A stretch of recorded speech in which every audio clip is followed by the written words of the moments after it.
Dear students, I hope that you are ready and you are eager to find out what is the topic that we should speak about. So the topic of today's lesson is a symbol of unity. Before we start exploring this topic, we need to find out what are these few new words that we have to know.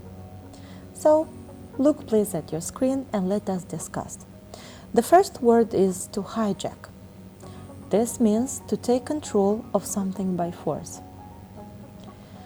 Neoclassical is an adjective that symbolizes a revival or adaptation of the classical forms, especially in literature, music, art, or architecture.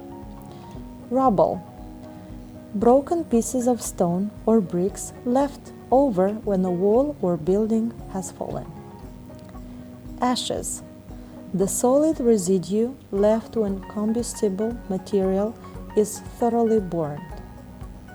Resilience, the ability to become strong, healthy, or successful again after something had happened. Story, floor or level of a building. Now, when we know the new words, let us proceed to the reading part of this lesson. And I want you to find page 117 in your books and find the text, a symbol of unity. And you follow while I'm reading this text for you. If you are ready, let us start. A symbol of unity. On September 11, 2001, two hijacked planes crashed into the Twin Towers of the World Trade Center in New York City, killing thousands of innocent people.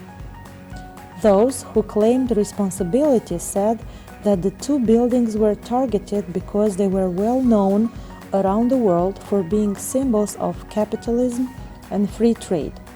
In other words, they were symbols of some of the values of the United States of America. But how can a building be a symbol of a country? How important can the architecture of a country be in representing the values of a nation? From the very first monuments ever built to the rise of cities in human history, architecture has played an extremely important role in shaping how different people think about themselves, express their religion, and honor their fallen heroes. The style of a building and its location can say a lot about a whole culture's values. If you want to know what is valued most in the United States, simply look at the size and shape of the buildings in its capital, Washington, D.C.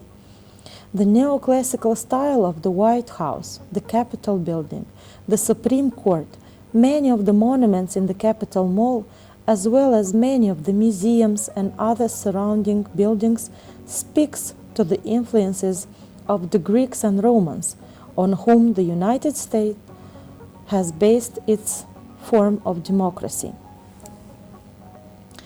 Despite a very diverse culture, the majority of Americans share a common belief that through a unified strength they can overcome adversity. Though the events of September 11, 2001 were tragic, shortly after the rubble of the Twin Towers was cleared away, plans were made to create a single building that would rise from the ashes and show that Americans were unified in a fight to preserve and maintain their way of life.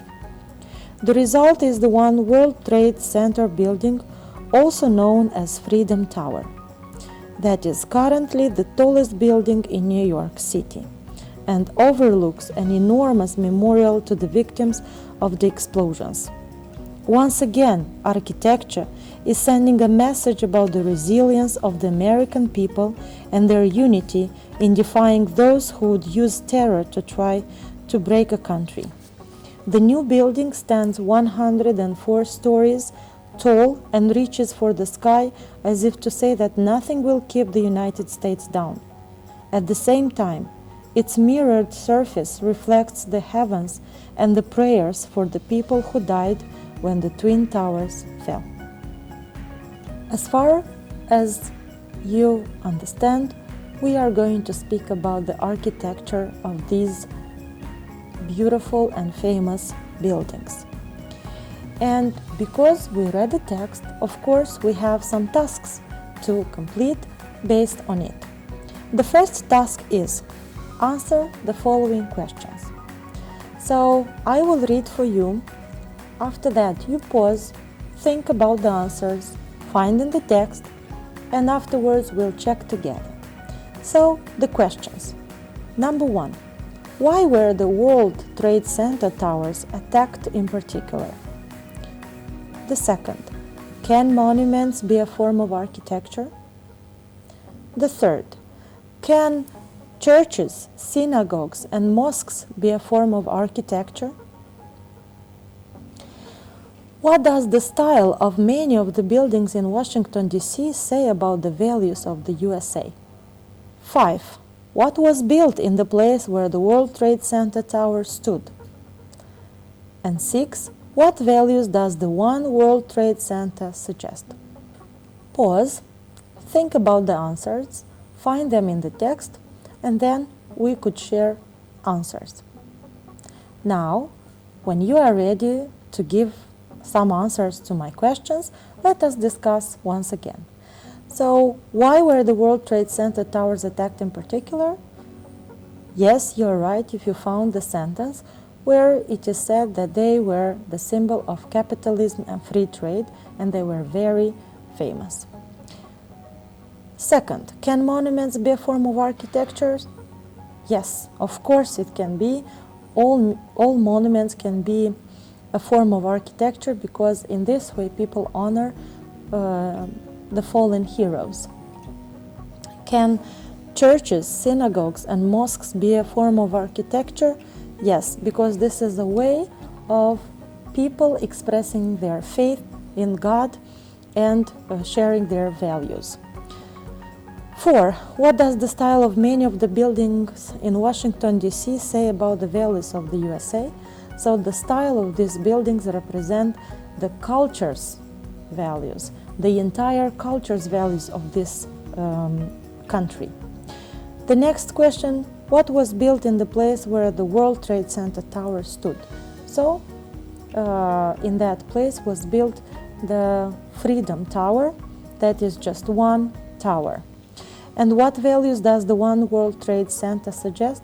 So it suggests that Americans are unified to defeat terror against human beings. So if we agreed with everything and we have the same answers, let us move on with the next task. In the text, you have to find the synonyms for the following words: blameless, aimed at, deceased, climb, resisting, destroy, system of belief, floors, prized, huge, misfortune, and the sky. While you are finding this synonym, I'm going to help you. On your screen, you will have displayed the text with the highlighted words. So I want you to pay attention and match these words with the synonyms that I highlighted for you in the text. So in this way, we could work more productively. So in the first part of the text, innocent and targeted. The next one, values and fallen. The next, valued, rise, tragic, enormous. To break, stories, resilience, heavens. Now, when you are ready to share your answers, I want you to look at the next slide and tick the answers that you got correct.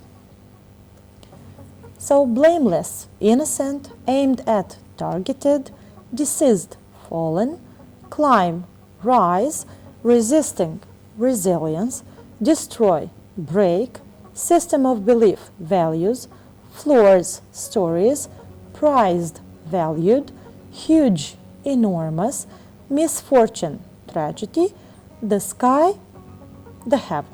Very good if you have everything correct. And of course, at the end of each lesson, I have for you the dessert. So this is a juicy reflecting task. And the task for this lesson is, how do you understand this saying? A man's home is his castle. Think about this. Thank you very much for your attention. You were great today, and I am waiting to see you next time. So don't forget, stay home and learn English. Goodbye.